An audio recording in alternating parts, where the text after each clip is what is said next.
Bonjour et merci de nous retrouver pour cette émission où je m'entretiens avec des personnalités intellectuelles du monde chrétien.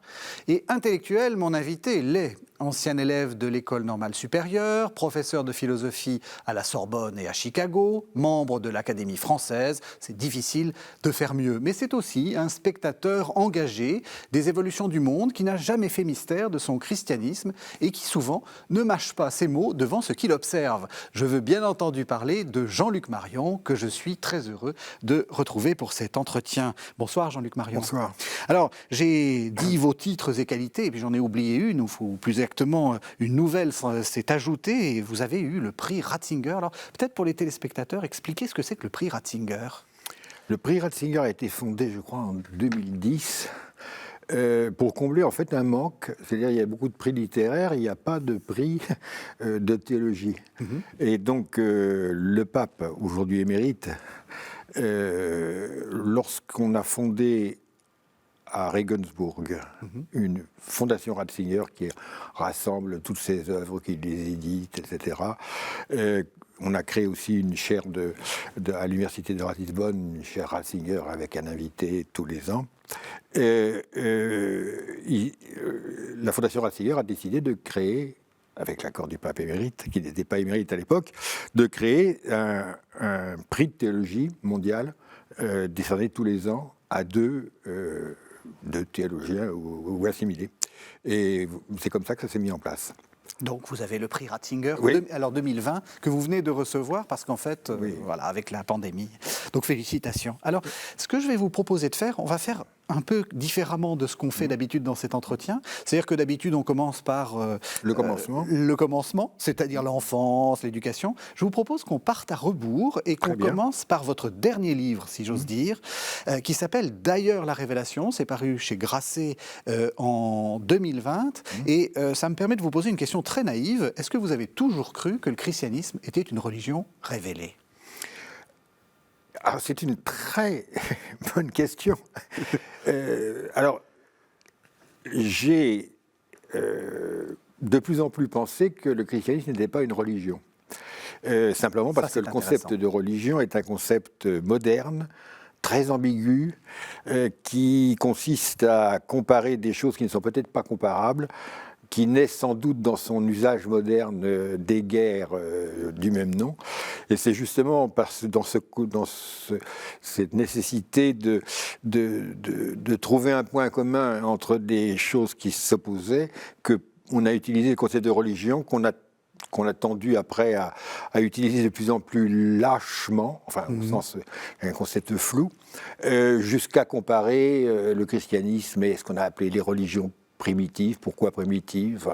Je pense qu'actuellement, le dialogue interreligieux, comme on dit, est grévé par l'imprécision, à mes yeux suspecte, du concept de religion. Est-ce que le christianisme doit dialoguer avec d'autres religions ? Avant de répondre à cette question, il faut se demander ce qu'elle veut dire. Elle suppose que le christianisme est une religion. Elle suppose que les croyances, les coutumes, les convictions, le sens du sacré dans les différentes sociétés peuvent tous être englobés par le concept de religion. Donc, moi, j'en doute. Deuxièmement, la question de la révélation. Oui. Alors, j'ai toujours pensé que le christianisme était révélé par Dieu. Mais je me suis posé deux questions. Une première philosophique, en quelque manière. Que veut dire révélation exactement en soi ? C'est-à-dire, la révélation, c'est une visibilité, suppose une visibilité, puis en même temps une visibilité cachée, parce qu'autrement, il n'y aurait pas besoin de la révéler. Donc, qu'est-ce que c'est que la révélation n'est pas une évidence ? Et pourtant, elle prétend faire la pleine lumière. Donc, comment passe-t-on de ce secret ? Pour qu'il y ait révélation, il faut qu'il y ait secret, et puis il faut qu'il y ait dévoilement ensemble. Alors ça, c'est une question que la philosophie peut aborder, puis surtout la philosophie spécialisée dans la question de la visibilité, de l'apparition, c'est ce qu'on appelle la phénoménologie. Donc là, ça m'a intéressé. Et puis, il y a une question théologique que j'ai découverte plus tard, plus récemment, enfin il y a des 10 ans, à ma grande surprise. À ma grande surprise, j'ai vu que le terme de révélation et d'un usage tardif dans la théologie chrétienne. Pour simplifier, ça n'est guère qu'avec saint Thomas d'Aquin que dès la première question de la première partie de la somme théologique, on voit apparaître l'opposition entre la connaissance révélée, biblique, et à la connaissance rationnelle de Dieu. Et on a révélatio ratio, révélatio philosophia, enfin, nombreuses oppositions, et c'est ceci qui s'est développé. Auparavant, les pères, à l'époque de la grande théologie, la plus spéculative, n'emploient pas le mot révélation, ou alors au sens des révélations privées, quand Paul a une vision, des choses comme ça, mais il n'y a pas, la Bible n'est jamais appelée la révélation. Et d'ailleurs, les théologiens, les historiens du dogme le reconnaissent, mais ils n'ont pas l'air de s'en étonner. Ils disent, ils constatent, on dit souvent, c'est curieux, il n'y a pas de concept traditionnel de révélation, mais c'est sans doute parce que c'est tellement important qu'on n'a jamais tenté de le définir. Et moi, je me suis demandé pourquoi les théologiens, pendant 12 siècles, n'en avaient pas besoin. Et évidemment, on découvre que la notion de révélation est problématique. Elle a été généralisée à partir du second Moyen-Âge, à partir du XIIIe siècle. Elle s'est développée comme un... Comment dire ? C'était une manière de mettre aux prises la philosophie et la non-philosophie de la théologie. Alors on se répartissait les rôles, l'un à la révélation, l'autre à la raison. Ce qui était extrêmement dangereux, d'abord parce qu'en un premier temps, la révélation prétendait dominer la raison, et en un deuxième temps, abandonnant la raison à elle-même, la raison a pris sa revanche et elle a demandé des comptes à la révélation en lui disant « Es-tu rationnel ?» Donc, d'une certaine façon, c'est une forme de concept opératoire, pour, presque sociologique, pour qu'il y ait... Absolument sociologique, parce que ça correspondait à la distinction entre la faculté des arts et la faculté de théologie au Moyen-Âge, puis après, ce que Kant a appelé, dans un petit livre célèbre, le conflit des facultés, les facultés supérieures, la théologie, le droit et la médecine, et avec la faculté des arts, c'est-à-dire la philosophie. Et alors, c'est dans ce contexte universitaire, d'organisation universitaire, que finalement, la révélation, c'était le champ propre aux théologiens, qui justifiait leur présence dans l'université. Mais... ce n'est pas un concept théologique fondamental. Alors j'ai essayé de voir à quelles conditions on pouvait rétablir un concept théologique et pas le concept flou historique de révélation. Là, c'est beaucoup plus compliqué. Alors, justement, pourquoi, à quoi vous êtes arrivé ? Parce qu'on va tout de suite dire qu'une des idées fondamentales que vous avez, c'est ce qu'on appelle le phénomène saturé, c'est-à-dire quelque chose qui s'impose au-delà de la raison, d'une certaine façon, vous me corrigerez, hein, mais qui s'impose au-delà des catégories qu'on peut avoir. Ça tombe bien pour vous, l'idée qu'on sort du vieux débat, le côté philosophique, le côté théologique... Bon, alors je suis allé très vite, hein, vous corrigerez ma manière de dire. Plusieurs choses.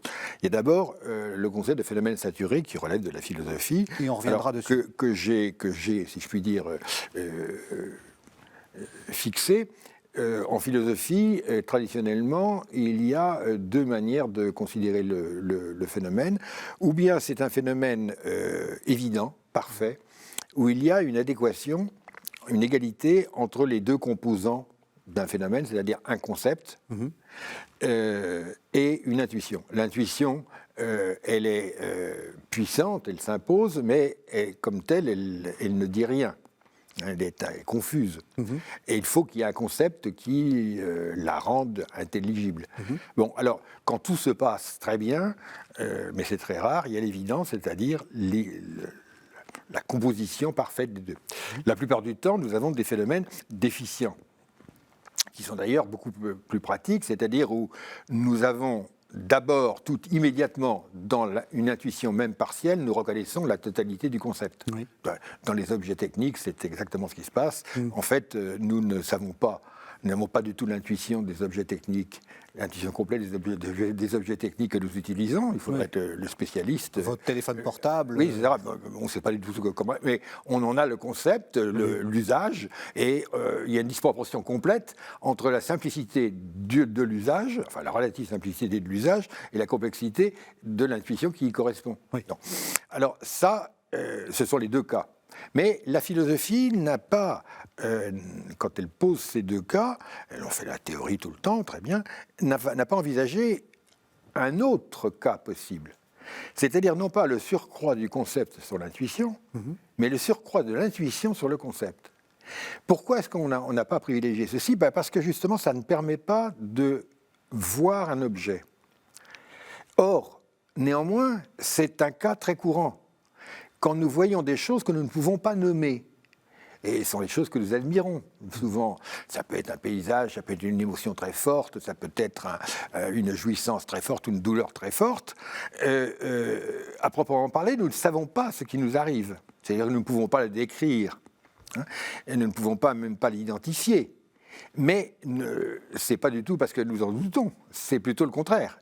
Nous sommes submergés par ce que nous voyons, ce que nous éprouvons. J'ai appelé ça un phénomène saturé. Et c'est ce qui se passe dans tous les phénomènes artistiques, par exemple, dans les émotions personnelles ou collectives, dans les événements historiques, dans la souffrance ou le plaisir, dans ce que ressent la chair. Donc, le phénomène saturé est une forme de phénoménalité indiscutable et inobjectivable. Oui. Et j'ai découvert ceci, enfin, qui est en essence une banalité, mais pas dans le discours philosophique, qu'un phénomène peut être d'autant plus indiscutable et en fait partagé par beaucoup qu'il n'est pas objectivable. Il n'y a pas de contradiction. Donc il n'y a pas d'irrationalité à expérimenter de l'inobjectivable. Il y a plutôt une rationalité plus subtile, plus difficile, qui demande du talent. C'est pour ça que devant un tableau, quand on vous dit « explique-moi pourquoi c'est beau », bon, la question est idiote. Oui. On ne peut pas expliquer pourquoi c'est beau.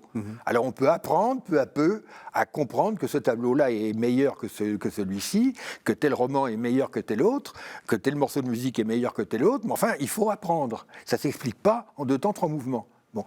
Donc ici, on n'a pas d'objet explicable, et ça ne veut pas dire qu'on n'a rien à voir et à expérimenter. Donc ça, c'est le niveau philosophique. Alors évidemment, ça ouvrait déjà des horizons, c'est-à-dire on réintègre dans la rationalité ce qui, très souvent, était considéré comme purement subjectif et irrationnel, ce qui n'est pas le cas. Et qui, paradoxalement, sont les expériences les plus intéressantes.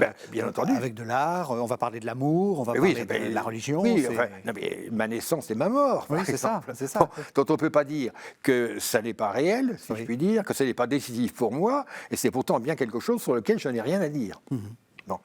Alors, je me suis posé la question, si on prend ce dont parle la Bible, c'est-à-dire de manifestations, d'épiphanie, de théophanie, de miracles, de merveilles, de choses invraissemblablement étranges, dont apparemment les témoins n'ont pas douté une minute. De quoi s'agit-il ? J'ai mis l'hypothèse suivante, si on veut décrire ceci, avant de dire que c'est vrai ou que c'est faux, que c'est possible ou que c'est impossible, commençons par le décrire. C'est voir ce qui se passe, c'est l'attitude de la phénoménologie. On décrit puis on juge après. Tandis que en métaphysique, on a tendance à décider d'abord si c'est possible ou pas, réel ou non, si ça a le droit d'exister, puis après on l'étudie. Donc la phénoménologie pousse déjà à accepter le donné comme donné, le décrire, et après émettre des jugements de réalité ou de vérité. Mais je me suis demandé, dans le cadre des textes bibliques ou de textes du même type, si on veut les décrire, quels sont les concepts, quels sont les types de phénomènes qu'on va chercher.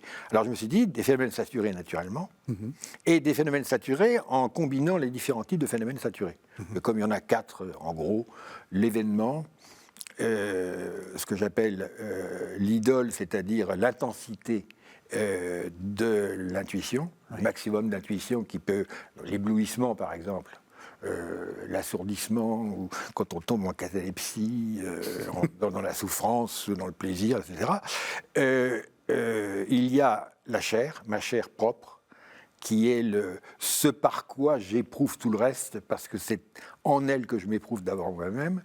Et puis, l'icône, c'est-à-dire l'expérience du visage de l'autre, qui sont des phénomènes saturés. Je me suis dit, bibliquement, on a besoin de ces 4 catégories de phénomènes saturés pour décrire ce qui se passe. Le Christ, par exemple, est un phénomène saturé dans les 4 domaines. Je n'ai pas le temps d'entrer dans les détails. Et donc, je me suis demandé s'il n'y avait pas un concept phénoménologique, phénoménal, si vous préférez, phénoménal de révélation, qui relèverait d'une combinaison, d'une grammaire des phénomènes saturés. C'est ce que j'ai essayé de faire en faisant la théorie, puis après en l'appliquant au texte. Et donc, pour revenir à la révélation, est-ce que ce concept de révélation, c'est pas ça, en fait, que ça dit ? Ben alors, le concept de ce nouveau concept de révélation est intéressant parce que il m'a mis sur la piste qui permettant d'approcher le paradoxe de la révélation que je disais tout à l'heure. Oui, c'est ça. Il y a une révélation parce qu'il y a du secret, mais c'est un secret qui est manifesté. Et donc la question qui se pose, c'est pourquoi est-ce qu'il n'est pas manifesté à tout le monde ? Pourquoi est-ce qu'il y a des gens qui n'acceptent jamais la manifestation et qui disent qu'il n'y en a pas ?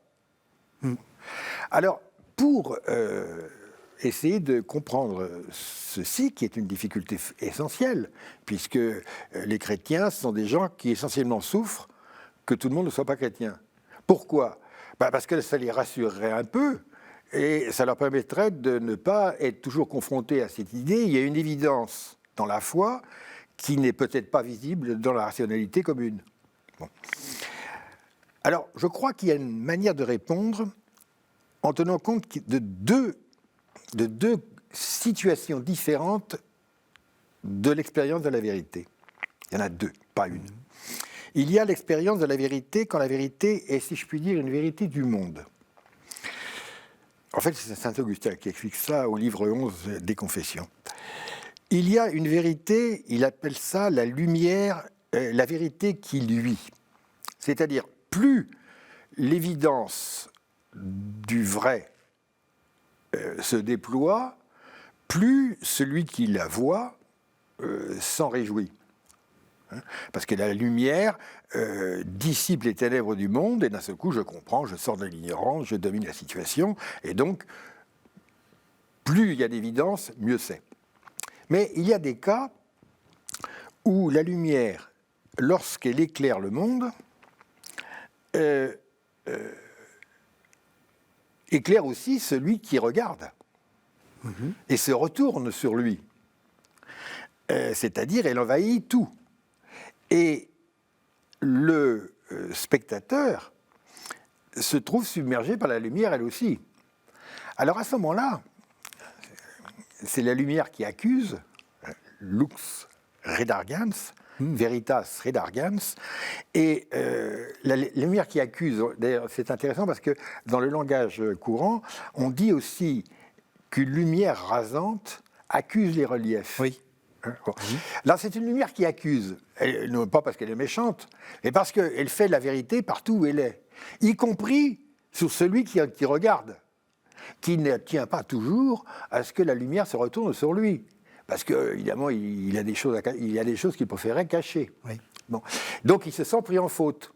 Et c'est pour ça que dans certains cas, on préfère refuser la lumière, non pas parce qu'elle montre de l'évidence, non pas parce qu'on hait l'évidence, mais parce que l'évidence se retourne sur moi et me met en cause.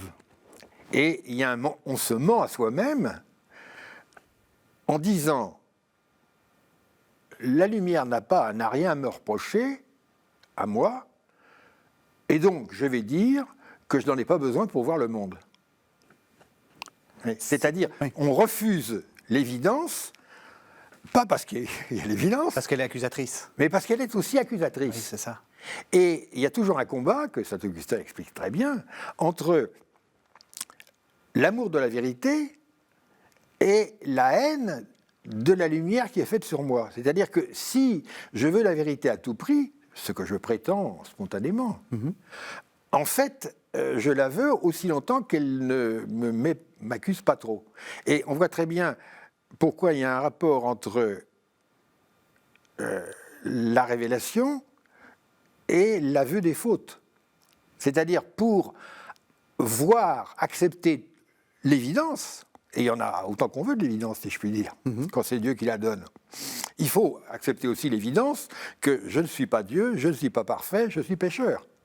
Si je n'avoue pas ça, simplement, il faut que je ferme les yeux sur moi-même et que je ferme les yeux sur le reste, parce qu'il n'y a qu'une seule lumière. Donc à ce moment-là, on comprend qu'il n'y a pas d'évidence sans amour de cette évidence. Et que cet amour suppose que je fasse le ménage sur moi-même. Et c'est pour ça que l'évidence est parfois refusée. Elle est refusée pour une raison tout à fait rationnelle, qui s'explique extrêmement bien.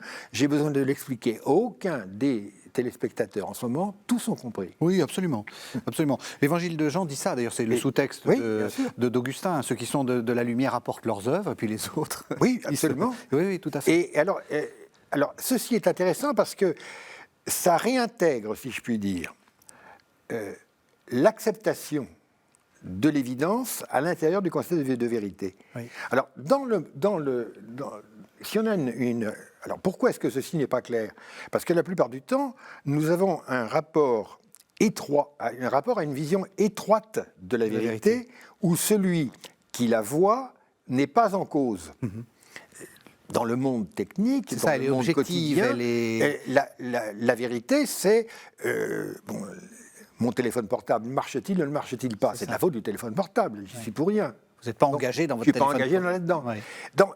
Mais il y a des cas où, si ma relation amoureuse ne fonctionne pas, évidemment, je vais dire que c'est de la faute de l'autre, mais je sais bien qu'au minimum, les torts sont partagés. C'est ça. Bon, ça rejaillit sur moi. Et on voit bien que dans ce deuxième cas, c'est là que la violence, le mensonge, la haine... Pourquoi l'amour se transforme-t-il en haine si facilement? Parce que s'il y a amour, on est deux, donc j'ai une responsabilité, et donc si j'échoue, je vais reporter, je vais vouloir m'innocenter, et donc reporter le tort sur l'autre, et donc à ce moment-là, la haine va prendre la place de l'amour. Donc on voit très bien que tant qu'il s'agit des objets, c'est-à-dire du monde qui n'est pas le mien, qui n'est pas moi, la vérité ne me met pas en danger. Sitôt que je suis directement impliqué dans la vérité et qu'elle n'est pas seulement un spectacle, alors à ce moment-là, elle peut devenir objet, si je puis dire, de dénégation, de déni. Est-ce qu'on peut dire que c'est de la mauvaise foi? Avec le jeu de mots, évidemment. Oui. C'est une manière de dire la mauvaise foi. C'est une foi qui est la mauvaise et qui se retourne et qui ne veut surtout pas que la vérité soit faite. Et alors du coup, le paradoxe dont nous sommes partis, que la révélation peut être refusée, non pas parce qu'elle manque d'évidence, ça c'est du fidéisme. La révélation, on croit parce qu'on n'a pas d'évidence. Oui. C'est pas du tout ça. La révélation est évidente, mais cette évidence doit être aimée pour pouvoir être supportée. Et donc, on comprend pourquoi il y a un refus de l'évidence du révélé. Et d'ailleurs, c'est ce que dit dans Saint Jean, c'est 14 sites, je crois.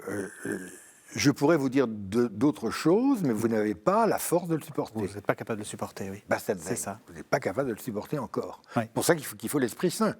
Parce que ça va vous faire un choc terrible et vous allez être, comme on dit maintenant, complètement déstabilisé. Oui. Donc la révélation déstabilise, non pas du tout parce que c'est un paradoxe incroyable, etc., mais parce que ça a une... Ouais, c'est comme un tsunami, quand ça arrive, ça vous ébranle complètement. Et il faut être supporté, soutenu par l'Esprit Saint pour prendre ça en face. Je vous propose qu'on fasse une première pause, un premier texte, justement pour passer à un autre livre, mais ça va être très facile, parce qu'une fois que vous avez tout expliqué, on a déjà compris ce que c'est qu'un phénomène saturé, vous nous avez déjà parlé de l'amour, on va parler du phénomène érotique. Mais d'abord, un premier texte, Jean 21, les versets 15 à 17. Après le repas, Jésus dit à Simon-Pierre, « Simon, fils de Jean, m'aimes-tu plus que ceci ?» Il répondit, « Oui, Seigneur, tu sais que je t'aime. » Et Jésus lui dit alors, « Paie mes agneaux. » Une seconde fois, Jésus lui dit, « Simon, fils de Jean, m'aimes-tu » Il répondit, « Oui, Seigneur, tu sais que je t'aime. » Jésus dit, « Sois le berger de mes brebis. » Une troisième fois, il dit, « Simon, fils de Jean, m'aimes-tu » Pierre fut attristé de ce que Jésus lui avait dit une troisième fois, « M'aimes-tu » Et il reprit, « Seigneur, toi qui connais toutes choses, tu sais bien que je t'aime. » Et Jésus lui dit, « Paie mes brebis. » Alors c'est un texte qui a fait couler beaucoup d'encre, enfin c'est un peu banal ce que je viens de dire, parce que l'Évangile fait toujours couler beaucoup d'encre, mais on voit bien que, enfin on ne voit pas dans la traduction française, mais on le voit dans le grec, qu'il y a un jeu entre deux verbes. Il y a un verbe que dit Jésus d'abord à Simon, qui est agapao, aimer d'amour on peut dire. Aimer de charité. Aimer de charité. Et puis, un autre verbe auquel répond Pierre, philéo. Alors là aussi, on ne sait pas trop. Voilà. Et on a souvent dit, la question que pose Jésus, c'est « Est-ce que tu m'aimes vraiment, vraiment ?» Et l'autre est un peu plus distant et essaie de botter en touche. Vous dites « Pas du tout ». Mais non. Bon, vous avez une opposition possible. Vous avez le Christ qui demande... M'aimes-tu, agapein, qui veut dire l'amour de la charité, l'amour qui est le vrai amour, quoi. Le vrai amour, enfin l'amour, bon, l'amour dont on aime Dieu. Et puis en face, Pierre qui emploie philein, qui veut dire aimer comme on aime le vin, la philosophie, une femme, son bien, etc. Donc un sens beaucoup plus, disons, profane, large. Alors, on pourrait s'attendre à ce que le Christ répète sa question jusqu'à ce que Pierre comprenne que philein, c'est pas assez, oui, et qu'il faut dire agapein. C'est ça. Et qu'il l'aurait dit la troisième fois. Or, c'est ça qui est très surprenant, la troisième fois, le Christ, quand il pose la question, n'utilise plus agapein et utilise philein. C'est-à-dire le sens supposé profane, banal, large et faible. Mm-hmm. Alors, comment comprendre ? Alors, c'est intéressant parce que, je crois que c'est Saint Jérôme, si je ne me trompe pas, je fais Ambroise ou Jérôme, c'est Jérôme avec qui Saint Augustin était très souvent en discussion un peu vive sur la question de traduction des textes bibliques. Oui. Remarque cela aussi, et dit, c'est extraordinaire, le Christ favorise le sens le plus profane d'amour, et c'est très bien parce qu'il faut aimer Dieu avec ses tripes. Il ne faut pas l'aimer d'une manière extatique, il faut l'aimer comme on aime avec désir, tout ce à quoi on tient très bien. Donc plus c'est tripal, si je puis dire, mieux c'est. Alors saint Augustin ne dit pas ça, il dit, lui, qu'il n'y a qu'une seule manière d'aimer. Et que alors ça, il le redit dans son commentaire de Jean, de l'épître de Jean, etc. Il le redit souvent, il le redit dans d'autres textes. Et il y a toute une tradition sur ce que j'appelle l'univocité de l'amour. L'amour se dit en un seul sens, oui, qui va jusqu'à, par exemple, François de Sales. Mais alors, pourquoi est-ce que c'est important de dire il n'y a qu'une seule manière d'aimer ? D'abord parce qu'il y a des théologiens modernes qui ont opposé non seulement différents objets de l'amour. Ça, on peut dire qu'il vaut mieux aimer la volonté de Dieu que sa propre volonté, il vaut mieux aimer la charité, oui, l'Église, que la drogue. Et bon, très bien. Mais qu'il y a différentes formes d'amour irréductibles, passer d'un amour, d'une manière d'aimer à une autre manière d'aimer. Alors, c'est arrivé jusqu'à ça être théorisé par un tristement célèbre, je pense, théologien luthérien de l'entre-deux-guerres du siècle dernier, Nygren, qui avait opposé amour comme agapé charité, et amour comme Eros. Eros et Agapé, livre qui a eu une influence considérable, où il disait, en gros, il y a l'amour païen qui a débordé sur, à cause de Saint-Augustin, qui est responsable de tous les maux, comme chacun sait, sur l'amour théologique, et puis le vrai amour, qui est la charité. Alors l'un va de bas en haut, et régi par la possession, etc. Ça, c'est pas bien. Puis l'autre va de haut en bas, et il est régi par la dépossession, et ça, c'est très bien. Alors, cette opposition est passée, si je puis dire, comme une lettre à la poste, chez beaucoup d'exégètes, retenus dans les critiques littéraires, comme une évidence. Or, je crois qu'elle n'a aucune évidence. En particulier, c'est un point très intéressant, en tout cas, pas dans le texte. Elle n'a pas de fondement biblique. Oui. Il n'y a pas un seul texte qui oppose Eros et Agapé dans toutes les Écritures.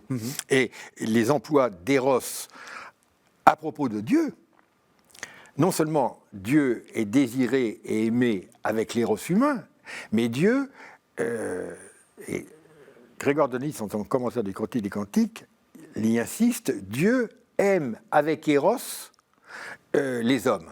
Et c'est pourquoi, dans le Cantique des Cantiques, il est celui qui désire. Il est Érastès. Il y a une thèse du père Malouf à la Cato sur ce sujet qui insiste beaucoup sur ce point. Il a absolument raison. Et que Dieu soit appelé Eros, il y a une longue tradition qui commence avec Ignace d'Antioche, qui va chez Origène, chez les Cappadociens, chez Denis, l'Aréopagite évidemment, et qui va dans tous les commentaires du Cantique des Cantiques. Et en fait, quelqu'un l'a dit récemment dans des termes excellents, c'était Benoît XVI dans son encyclique Deus Caritas Est. Celui du prix.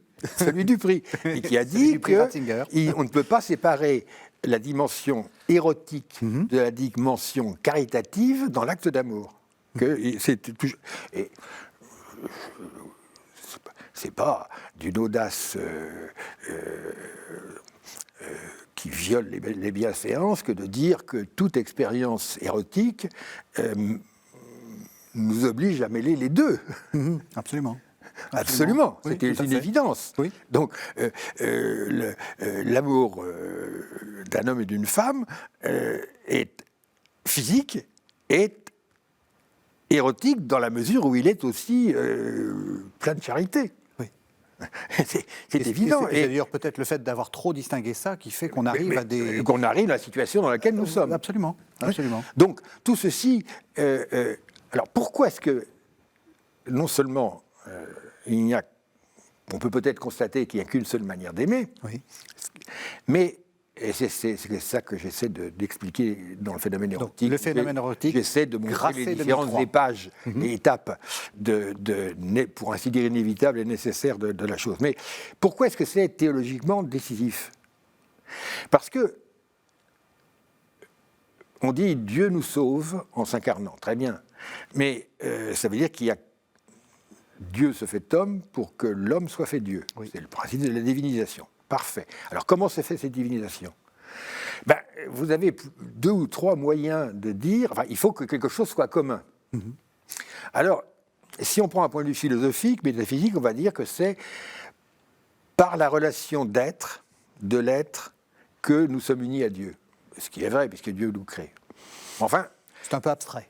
C'est un peu abstrait, et puis surtout, on n'a pas de concept d'être qui s'applique au même sens à Dieu et à l'homme. C'est ça. On n'a qu'une analogie. Et si ce concept est univoque, il ne s'applique pas vraiment à Dieu. Bon. Par contre, on peut comprendre que Dieu nous a appris à aimer comme lui aime. C'est-à-dire ce qui est commun, quand tout se passe bien, entre Dieu et nous, ce qui assure la divinisation, c'est finalement que nous apprenons à aimer à la manière dont Dieu aime. Alors ça, c'est quelque chose qui se comprend. Je ne dis pas que c'est aisé à faire, mais ça se comprend. Donc il est très important que l'amour dont Dieu nous aime ne soit pas totalement différent de ce que nous entendons ou pouvons accomplir sous le nom d'un acte d'amour. Il faut que ça arrive à coïncider. Alors évidemment, c'est très difficile à faire. Mais enfin, ce n'est pas infaisable. Du moins, je pense que la vie chrétienne, l'ascèse chrétienne, l'éducation chrétienne, etc., le style de vie chrétien repose sur cette conviction. Et moi, je pense que si on veut parler de divinisation, il n'y a que comme ça qu'on peut le faire. Pour que le téléspectateur comprenne bien, est-ce que cet amour, donc quelque chose qu'on expérimente avant d'en avoir le concept, c'est aussi un phénomène saturé? Ah oui, bien entendu. L'amour est le type même du phénomène saturé, parce que on ne comprend pas à l'avance ce qui se passe. Vous savez quand est-ce qu'on est amoureux? Non. Eh bien... Quand tout est fini. Non. On est amoureux quand... ça y est, on est parti. C'est quand on dit à son meilleur copain « Ne t'inquiète pas, je ne suis pas amoureux ».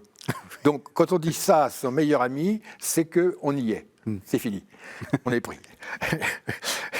donc, je pense que, si vous voulez, l'expérience amoureuse se passe toujours en trois... Elle est rythmée par trois questions. La première question, c'est « M'aime-t-on » D'ailleurs, c'est la question narcissique, que la plupart du temps, enfin, beaucoup de gens ne la dépassent jamais. C'est-à-dire, on veut être aimé à tout prix. Alors, ça veut dire qu'on veut être aimé, donc on attend que quelqu'un vous aime pour s'engager en retour. Et si possible, un peu moins. Parce que c'est celui qui investit le moins qui s'en sortira le mieux si ça rate. Bon. Oui. Donc, à ce moment-là, on veut le désir de l'autre. C'est très exactement ça. La psychanalyse explique ça très bien. Bon. Et alors, comme bien entendu, c'est impossible, on veut contraindre l'autre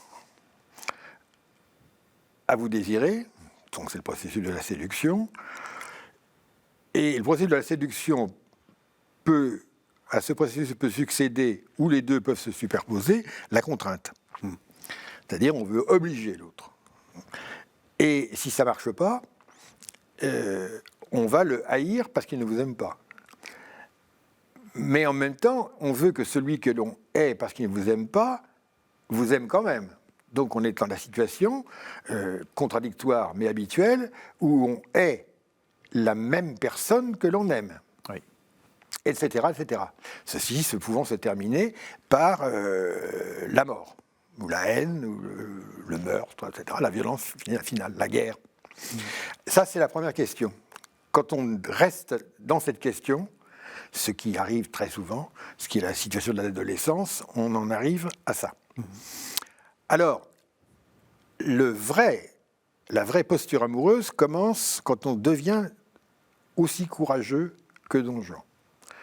C'est-à-dire où on pose la question, suis-je moi capable d'aimer le premier? C'est-à-dire, Don Juan est un homme que j'admire profondément, en un premier temps, c'est-à-dire que lui, il y va. C'est ça, oui. Il est prêt à faire le premier pas, il est donc prêt, il risque de prendre un râteau, comme on dit, mais il a confiance en ses moyens et il prend le risque.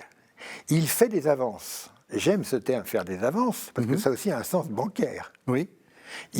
Il joue son honneur, son talent, son argent pour la convaincre. Et ça marche. Don Juan, c'est 1000 lettrés. Oui, 1000 lettrés. Enfin, ça marche ou ça peut ne pas marcher. Mais je veux dire, ce type est courageux. Oui.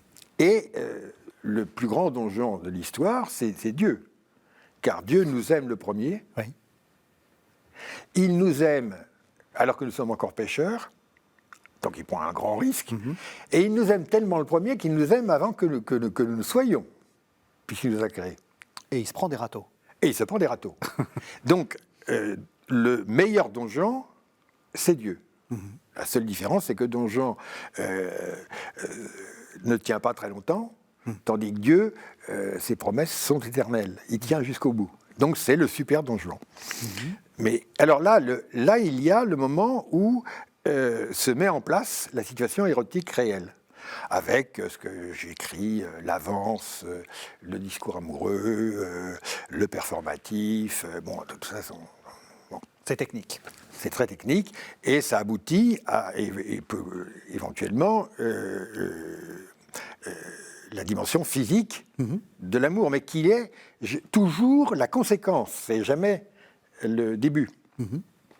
Et qui n'est pas obligatoire d'ailleurs. Il peut y avoir une relation érotique complète sans qu'il y ait un aboutissement charnel. Mais d'ailleurs, La réciproque est vraie. Enfin, oui. Ça marche. Oui. À l'inverse. Et alors, il y a aussi le problème d'ailleurs du paradoxe de la finitude, parce que, sans entrer dans les détails, mais tout le monde me comprendra, le rapport physique est un rapport fini. Il s'interrompt.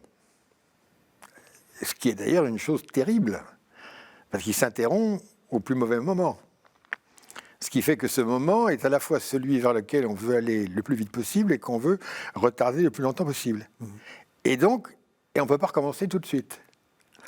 Et alors c'est extraordinaire, parce que c'est là où se voit la finitude de l'homme. Elle se voit dans le fait que ses facultés intellectuelles ne sont pas infinies, que sa volonté n'est pas infinie, que, etc. Sa vie n'est pas infinie. Mais c'est là. Oui. Et là, c'est la finitude absolue. Bon, donc il y a toute cette dimension-là. Et puis, il y a, et évidemment, cette dimension, tout ce parcours peut être décrit dans ses échecs. C'est-à-dire, la jalousie fait partie de l'amour. Il faut faire l'éloge d'une certaine forme de jalousie, d'ailleurs. Il y a l'union peut virer à la possession, donc à la violence, et il faut en tenir compte. Le sadisme, le masochisme, la torture font partie des possibilités érotiques. Et il faut expliquer pourquoi. Ce n'est pas des choses monstrueuses. Enfin, ce sont des choses monstrueuses, mais ce n'est pas des choses aberrantes. Elles sont dans la logique. La question de l'homosexualité doit être soigneusement analysée, parce qu'en un sens, l'homosexualité est parfaitement légitime, pour autant que l'érotisme n'est pas toujours sexualisé. Si on admet que l'érotisme n'est pas toujours sexualisé, la distinction entre l'hétéro et l'homosexualité tombe. Et donc, il peut y avoir des amitiés extrêmement étroites qui sont au sens strict homosexuel sans être sexualisées. Donc, il faut relativiser la sexualisation par rapport à l'érotisation de la relation. Donc, il y a des identifications qui mènent aux débats infiniment bêtes dans lesquels nous sommes empêtrés. Et puis, il y a la troisième question. Peut-être que j'ai toujours déjà été aimé. Qui est peut-être le moment de la sagesse, quand on comprend que la protestation habituelle « personne ne m'aime » est une contradiction dans les termes. Parce que personne ne peut dire « personne ne m'aime » si on ne l'avait pas, d'une manière ou d'une autre, déjà aimé. Oui. Pour qu'il soit là et pour qu'il puisse le dire, et le dire à quelqu'un. Oui. Et donc, nous sommes toujours déjà précédés par l'amour. Et cette idée que l'amour est toujours manquant, il y a une nostalgie, enfin bon, c'est l'amour qui n'est pas de ce monde, etc., c'est faux. L'amour précède. Oui. Et la fin, c'est que la grande sagesse, c'est de dire qu'il est impossible qu'on ne m'ait pas déjà aimé. Et du coup, la pensée chrétienne devient presque une évidence. Parce que le christianisme, c'est de dire ça. C'est de dire que Dieu nous aime en premier. Ben, nous sommes aimés d'abord. Oui. Alors, dans l'expérience quotidienne, banale, neutre, finalement, tout le monde dit les femmes sont toutes des salopes, sauf maman. Parlez pour vous. Non, mais je vais dire cette phrase. Oui. Le pire des criminels, finalement, pense que sa mère l'a aimé. Oui. Bon. Ou alors, s'il n'a pas été aimé, il souffre qu'il n'a pas... Enfin, ça. Donc ça dit quelque chose. Ça dit quelque chose de ça. Et le chrétien reprend ça à un niveau radical et supérieur. Donc c'est parfaitement rationnel. Oui. Donc, la question du phénomène érotique est une question à la fois existentiellement originelle et inévitablement théologique. Alors on arrive à la fin de l'émission, mais je vais vous faire entendre un deuxième texte. C'est un texte de Husserl, ça c'est issu des méditations cartésiennes, ça date des années 30. C'est pour qu'on arrive à un dernier concept, c'est le concept de phénoménologie que vous allez devoir nous expliquer en 6 minutes.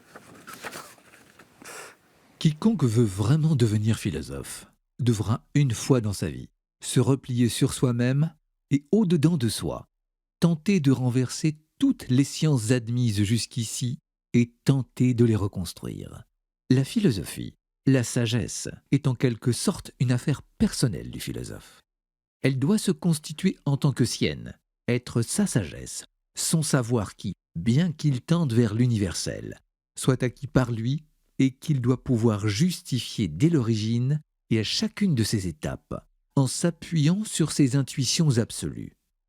Du moment que j'ai pris la décision de tendre vers cette fin, décision qui seule peut m'amener à la vie et au développement philosophique, j'ai donc par là même fait le vœu de pauvreté en matière de connaissances. Voilà, alors on a entendu le grand Husserl qui n'est pas toujours très clair, et vous allez nous rendre ça beaucoup plus clair. C'est quoi la phénoménologie du coup ? On est parti à l'envers en fait, mais du coup ça devient beaucoup plus clair avec tout ce que vous nous avez expliqué. Écoutez, la phénoménologie, qui est donc une discipline philosophique qui a été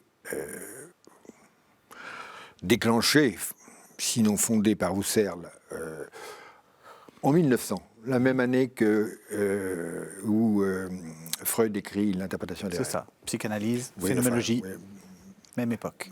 peu de temps, 10 ans après la mort de... Nietzsche meurt à ce moment-là aussi. Bon, ce qui est le tournant. C'est le fruit d'une très longue évolution de la philosophie. On peut dire qu'elle commence bien avant, mais enfin, en gros, et en vérité, je résumerai les choses comme ça.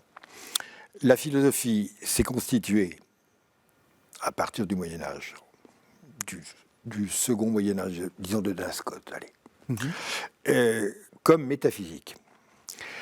Et la métaphysique, dans son rêve, dans son ambition, est une science des premiers principes. Des premiers principes qui sont l'être, des principes logiques, etc. C'est-à-dire aller jusqu'au fond des choses, comme on dit. Voilà. Non, de partir d'en haut.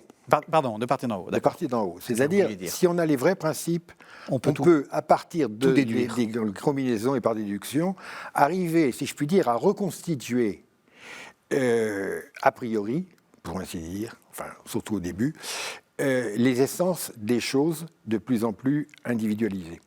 Bon. Et d'une certaine manière, l'ambition du système de la philosophie, Hegel, c'est de poursuivre cette déduction jusqu'à l'individu et même jusqu'au développement historique des individus. Même l'histoire, en quelque manière, peut presque se déduire.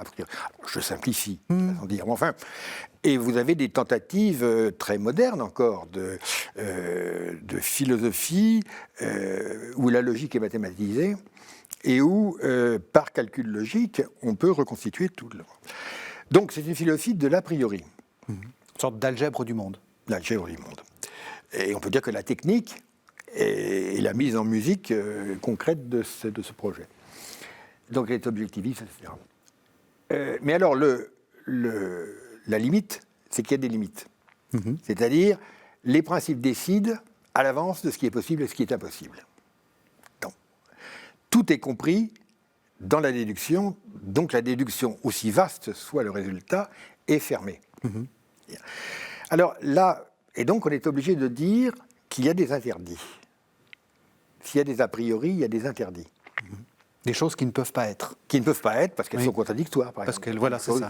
Toute chose doit avoir une cause, toute chose doit être non contradictoire, etc. Mais enfin, qu'est-ce que c'est qu'une cause ? Pourquoi ? Pourquoi est-ce qu'il faut toujours demander pourquoi ? Oui. Et le monde nous fournit des tas d'exemples de choses. Des tas d'exemples qui sont sans pourquoi. Qui sont sans pourquoi et qui marchent très bien. Bon, est-ce que l'histoire est une suite de nécessités logiques et causales ou est-ce que l'histoire, c'est ce qui est scandé par des événements qui n'ont pas de cause? Bien qu'on puisse comprendre beaucoup de choses à partir d'eux, ou qu'on puisse en comprendre beaucoup. Néanmoins, ils sont imprévisibles, incausables. Donc, il y a des effets sans cause. Ce sont les événements. Bien. Alors, il y a une autre manière de faire de la philosophie, que Husserl et puis les grands derrière lui ont essayé de développer, qui consiste à mettre entre parenthèses la question de savoir est-ce que c'est ou est-ce que ça n'est pas. Autre variante, est-ce que c'est possible ou est-ce que c'est impossible? Est-ce que c'est un objet ou est-ce que c'est pas un objet? Donc les concepts supérieurs au sens de Kant. Alors pourquoi mettre ces questions entre parenthèses? Pourquoi finalement, j'ai dit que d'une certaine manière la question de l'être elle-même doit être mise entre parenthèses. Parce qu'avant de décider quoi que ce soit sur les phénomènes, il faut les décrire. Et qu'on ne peut pas exclure des phénomènes hors discours, hors rationalité, si on ne les a pas décrits. Donc cette description, qui est proprement la phénoménologie, c'est-à-dire le discours sur ce qui apparaît, est une entreprise très complexe. Parce que jusqu'où peut-on aller dans la description? Il faut interpréter tout ce qui se donne. Et ça peut être très long. C'est seulement après qu'on va pouvoir peut-être éventuellement mettre des degrés de probabilité, de réalité, etc., faire des commentaires. Très bien. Mais il faut commencer par... Alors c'est ce qu'on appelle la réduction. La réduction, c'est non pas de réduire, c'est l'inverse. La réduction, vous mettez entre parenthèses les questions préliminaires, en montrant qu'elles ne sont pas si préliminaires que ça, et vous regardez ce qui vous reste. Et comme le dit Husserl, il reste tout. Ce que vous avez étudié, c'est-à-dire la révélation, l'amour. Mais il reste tout en tant qu'à décrire et à comprendre avant de porter des jugements. Et alors, il reste tout est devenu un phénomène. Dans la réduction, tout apparaît. L'étang, les choses ne se présentent pas comme des étangs ou des non-étangs hiérarchisés selon leur degré d'être, etc., etc. Ça disparaît, c'est mis de côté. Il y a un filtre, on ne le voit plus, et à la place, tout devient ce qui apparaît. Alors à ce moment-là, commence le travail. Alors la phénoménologie a peu à peu étendu ses champs. Alors chez Husserl, c'est encore le champ des sciences, des objets, c'est sa limite. Et puis après, mais il a déjà débordé sur la question d'autrui, l'intersubjectivité, l'imagination, etc. Chez Heidegger, ça va devenir la question de l'être. C'est la question de l'être elle-même des différentes manières d'être, y compris des étangs qui ne sont pas des objets, qui vont intervenir. Puis après Lévinas, ce sera autrui. Et chez vous, d'un mot, parce qu'on est à la fin de l'émission. Chez moi, c'est le donner lui-même. C'est-à-dire, comment les choses se donnent-elles? Comment le donné nous entoure? Quels sont les degrés de donation? Et quels sont les degrés de validité de la donation? Par exemple, qu'un phénomène se donne sans être un objet, loin de diminuer sa validité de donner, l'augmente. C'est exactement ce qu'on a dit tout au long de l'émission. Merci beaucoup Jean-Luc Marion. Alors j'ai dit que vous aviez fait 2 livres d'entretien, vous venez de publier 2 livres, un nouvel entretien qui s'appelle À vrai dire, qui est paru aux éditions du Cerf, et puis une collection d'entretiens que vous avez intitulée Paroles données, qui est paru également aux éditions du Cerf en 2020. Et puis voilà, il y a un dernier entretien qui est ici à KTO. Merci beaucoup Jean-Luc Marion. Merci à vous de nous avoir suivis. Vous savez que vous pouvez retrouver cette émission sur le site internet de la chaîne www.ktotv.com.